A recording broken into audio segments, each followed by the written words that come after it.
गावातले काही व्यक्ती स्वतःला राजकारणातली मोठी तोप समजतात, पण त्या लोकांनी आजपर्यंत गावाला किती धुतलंय, किती लुटलंय, गावाचा किती विकास केलाय हे आता गावातल्या लोकांना कळायला लागले.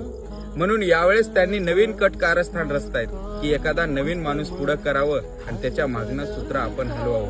म्हणजे पडद्यामागचा कलाकार म्हणून ह्यांनी आता काम करणार आहे. एक नवीन चेहरा पुढे आणले आणि त्याला म्हणतात की तू पॅनल उभं कर, पुरा पैसा मी खर्च करतो.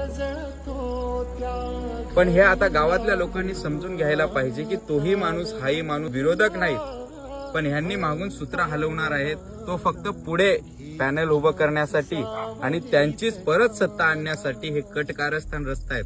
पण गावातल्या लोकांनी हे समजून घेऊन यांना बाजूला हाणलं पाहिजे. # ग्रामपंचायत निवडणूक.